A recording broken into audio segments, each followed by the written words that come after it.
Good day, I'm Stephen McHugh, and this is your JIS News for Thursday, May 18, 2023. Cabinet has approved 5,045 postcodes for the education sector. Minister of Education and Youth Favour Williams made the announcement as she delivered her sectoral debate presentation in the House of Representatives yesterday. The new posts include classroom, senior and master teachers, as well as health and family life education teachers, numeracy specialists, and teachers' aides and assistants. Posts have also been approved for non-academic staff who have been teaching or working in the education system for many years without security of tenure. This is a major cleanup for the education sector.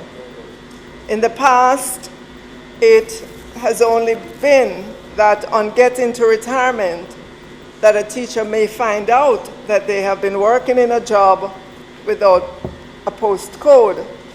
To regularize at that time is most time-consuming and frustrating. With the new technology platforms we have, we should not get to this place again. She says the ministry is finalizing the data, after which letters will be prepared. Still on education, 252 schools are anticipated to gain internet connectivity this fiscal year. This will add to the 438 schools already connected, bringing the total number to 690. Minister Favour Williams asserts that this will considerably reduce the digital divide in the education sector. Today, Madam Speaker, in 2023, with the enormous efforts of this government, we are eliminating that digital divide. We are ensuring that our students, regardless of their socio-economic background, are fully equipped with devices, have access to e-resources, including e-textbooks, which are now included in our procurement.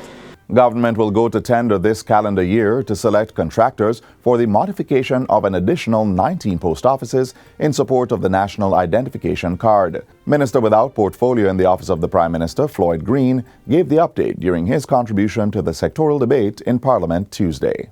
We're presently, Madam Speaker, finishing the enrollment centre at the Post Office Mall in Ligani and will break ground for Mona and Constant Spring. Madam Speaker, we will be utilizing the post office space to create modern, state-of-the-art enrollment facilities. What we're going to do at Mona is we're going to create an almost brand new facility at Mona, because we believe that we will be able to utilize the campus that is right next door, that there will be a lot of interest from the students on campus to get their national ID. Minister Green says the government has hired a consultant and has identified at least 100 government services that heavily use identification, which they will be seeking to digitize.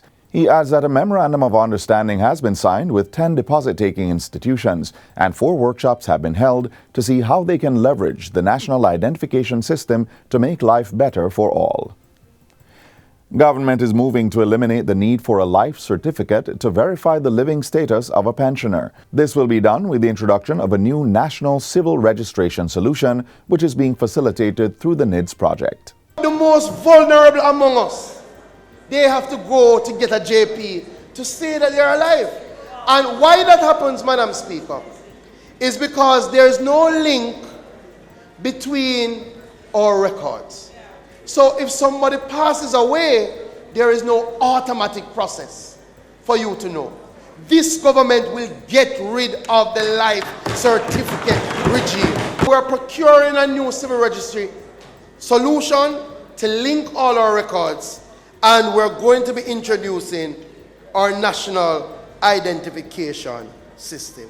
Minister Floyd Green reveals that under the NIDS project, Fujitsu Caribbean Jamaica Limited has completed the construction and setup at the RGD Records Digitization and Indexing Facility. This has led to the successful digitization and indexing of more than 2,300 civil records. This project will digitize all the records at the RGD from 1930 to present.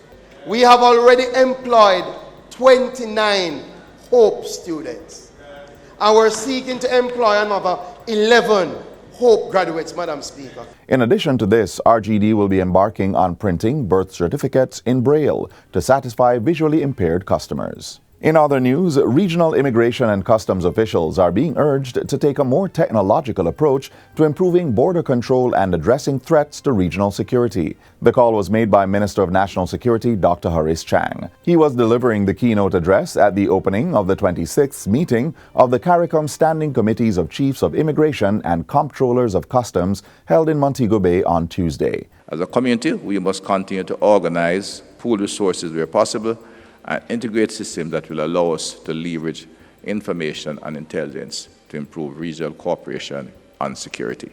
Minister Chang says the meeting presents an opportunity for border control agents to strengthen cooperation and share responsibility to safeguard the security and socio-economic development of CARICOM states. This meeting must therefore seek to maximize the opportunity to advance the implementation of recommended standards and practices for passenger data exchange, such as passenger name records, PNR, advanced passenger information, API. This will improve the connection of ports within the region.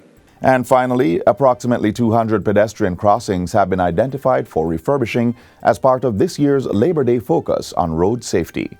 Minister of Culture, Gender, Entertainment and Sport, Olivia Grange, says the most urgent ones will be done on the day. She was speaking at a recent JIS think tank session. The high levels of road fatalities continues to be of major concern and can only be lowered with the concerted effort of all Jamaicans, as most of the fatalities are avoidable. Citizens can participate in the erection of road signs and painting of pedestrian crossings, especially those situated near schools. The National Road Safety Unit, in consultation with the National Works Agency and the respective municipal corporations, will determine the pedestrian crossings to be refurbished on Labor Day. Members of the public are encouraged to seek approval from the NWA prior to painting pedestrian crossings. The Road Safety Council is emphasizing how important it is for us to be safe on our roads, and we certainly want to focus on our children being safe and to be able to cross the road when they leave school or when they're going to school in a safe way. Labor Day will be observed on Tuesday, May 23, under the theme Plant a Tree for Life, promoting climate change mitigation, food security, and road safety. And that's it for JIS News Today. I'm Stephen McHugh.